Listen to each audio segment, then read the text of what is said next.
Today on Sugar Spun Run, I'll be showing you how to make cake pops. Hey Sugar Spun Bakers, Sam here, and today I am so excited to be sharing another carefully tested, well-researched, and perfected recipe. Today we are making cake pops. I have gotten a lot of requests for a recipe for cake pops from scratch, so that's what we're doing today. First thing you want to do is get your oven preheating to 350 degrees Fahrenheit and grab yourself a large mixing bowl. Now many of these recipes use box mix. We're obviously not doing that today. Instead we are using my yellow cake, which I love. It's super soft and flavorful. We're using that as the base for this recipe. So in our mixing bowl we're going to combine 1.5 cups of cake flour, 1 cup of granulated sugar, 3/4 teaspoon of baking powder, and a 1/4 teaspoon of baking soda. Then for our salt, we are going to use 1/4 heaping teaspoon of salt, just table salt.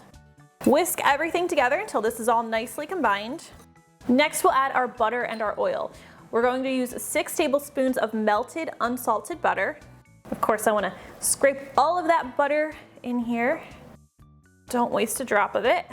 I also want to make sure my butter is not super hot when I use it, so this has had a little bit of time to cool before I added it to the rest of my ingredients. We're also going to be adding 1/4 cup of a neutral cooking oil. I am using canola oil today. Vegetable oil would also be fine. Now today's recipe could be made by hand or it could be made in a stand mixer, but today I am going to be using my handy dandy handheld mixer. Lonely mixer gets another day off today.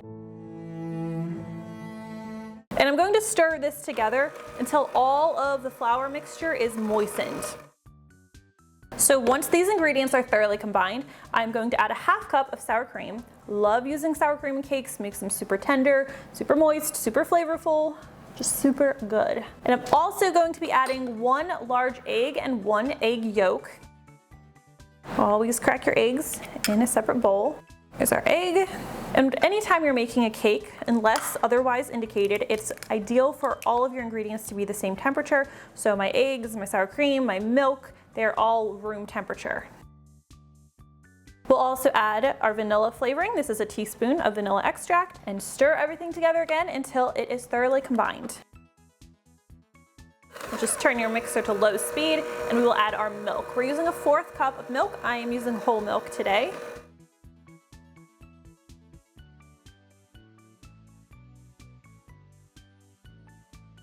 Now, of course, we want to scrape the sides and bottom of the bowl, as sometimes the batter is not as uniform as it looks on the surface. It's important that everything be well combined and we have a nice uniform batter. All right, now grab yourself an 8-inch cake pan. You could also use a 9-inch cake pan, shave off a couple minutes of the cook time. I have greased the sides and bottom of this pan. I'm using a parchment paper liner just to make sure everything comes out nice and clean.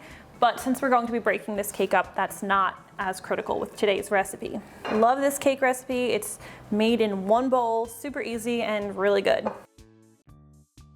All right, take this over to your preheated oven and it's going to need to bake for about 30 to 34 minutes. I start checking mine at 30 minutes. The best way to tell that the cake is done is if you lightly touch it with your finger. The top should spring back and not sink in on itself. And a toothpick inserted in the center should come out clean or with a few moist crumbs. Now, I like to give this just a minute to cool typically, but the reason we usually let our cakes cool in the pan is so that they don't break apart when we turn them out of the pan.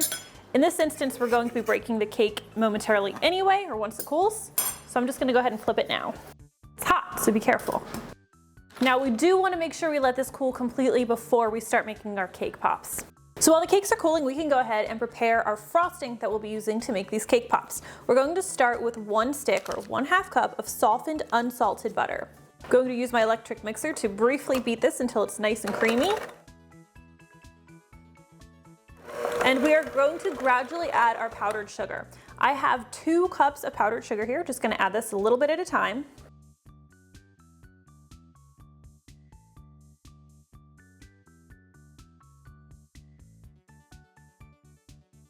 Once we have everything pretty much creamed together, we are going to add 1 teaspoon of vanilla extract for some flavor. And I also, since I used unsalted butter, I'm going to add a pinch of salt. This is like less than 1/8 of a teaspoon.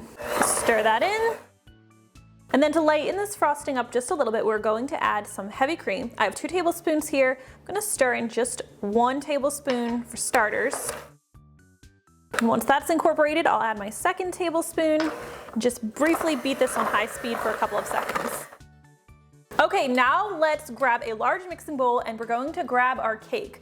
First, you want to make sure it is not at all warm. Mine's nice and cool. And we're about to crumble this, but one thing I like to do is just kind of feel around the cake. I like to make sure it doesn't have any kind of crust on it. Sometimes if you use a dark baking pan, it can sort of develop a deep and sort of firm golden crust around the sides or on the bottom. If that happens, I will usually use a sharp knife just to trim those pieces off. It's not a big deal if you don't, it just makes the cake batter look more uniform when you bite into it. It's really just a preference. So I'm gonna take this cake and I am just literally going to crumble it into pieces. You don't have to completely crumble it, you just want to break it down a bit. This is just the first step. The mixer is going to do a lot of the heavy lifting for us, but I do like to get this pretty well crumbled, give it a head start. Sometimes if I'm going through it and I have some firm pieces that aren't really breaking up, I might pick them out too. Again, it's just my preference. Now we'll go ahead and add our frosting in with our cake bits. Make sure we scrape all of that in there. Now we're going to use our electric mixer to sort of slowly work everything together. Now I don't like to overwork the mixture at this point or it can end up a little bit greasy. So I'm just gonna slowly stir everything together. All right, let me take a look at this, make sure everything's completely combined. Now this is where I like to stop. I think this is pretty much the perfect consistency, gives the cake pops the perfect texture, doesn't make them greasy or soggy, which is a problem that some people run into when making cake pops. A good way that I can tell that this is ready to go into the next step is I'll take a bit of it between my thumb and finger and just sort of press it together. And if it holds together and I can form it into a ball, I know we're good to go. So let's start scooping these now. You're going to want to grab yourself a baking sheet, somewhere you can set your cake pops after you've rolled them. I've lined mine with wax paper. And I think the best size for cake pops is a rounded tablespoon, so I'm using my tablespoon size cookie scoop. Just scoop it and roll it between your palms until you have a nice firm ball.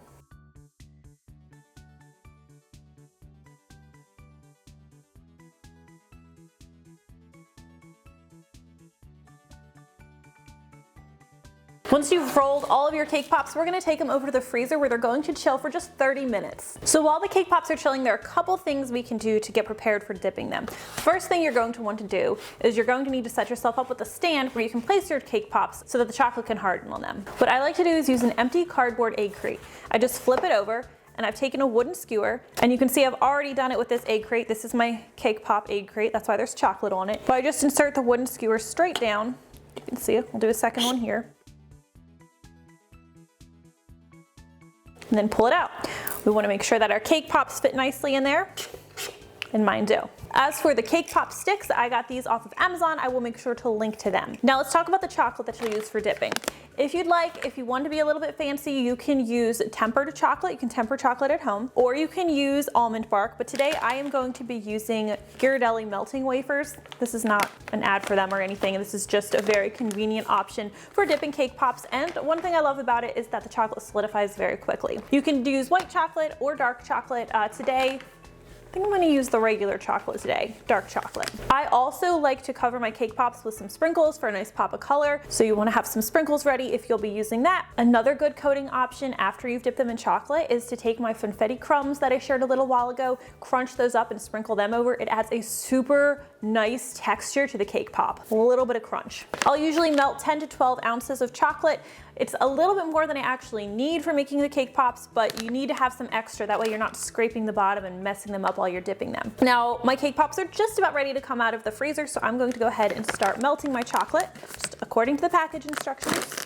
I'm just gonna pour mine into my measuring cup and I'll get these melted. Chocolate's nice and melted. I could just dip the cake pops right in this measuring cup, but I want something a little bit deeper and more narrow, so I'm going to pour it into this smaller mug instead. Just makes it less likely that my cake pop is gonna hit the bottom of the cup once I get further down in the chocolate. This just gives me some more dipping depth. Also lay down a piece of wax paper just to catch any drips, make cleanup a little easier. All right, so my cake pops have been in the freezer for about 30 minutes now. They're nice and firm, just working with a smaller batch right now. So I'm going to take my cake pop stick and I'm going to dip just the end in the chocolate right there. Then I'll take my cake pop, shake off the excess, that's a little bit too much. This is going to help the cake pop stick to the stick. I'm just going to insert that right in the center. You're going to insert the stick a little more than halfway into the cake pop. Make sure it's nice and secure. We'll go ahead and dip it in our chocolate all the way in. Now let the excess drip off. I like to turn the cake pop while I'm doing this. Don't be too rough with it, you don't want to drop it. It's a note to myself. And then we'll place it in our handy dandy cake pop holder. Now they're top heavy, so make sure you insert them all the way down to the bottom, that way they don't flip over. Now if you're adding sprinkles, which I recommend, you're going to want to add them right away because this chocolate solidifies quickly. Let's do that again. Now if you're noticing your chocolate cracking as it's hardening, it might be that your cake pops were too cold, which is why I don't recommend freezing them for longer than 30 minutes. Make sure when you're placing these, you're spacing them pretty much evenly. That way this doesn't get too heavy on one side and tip over. Not that that's ever happened to me before. And that is how you make cake pops at home. I hope you guys enjoyed today's recipe, and if you tried this one, please leave me a comment and let me know what you think. I always love hearing from you. Thank you guys so much for watching, and I'll see you next time.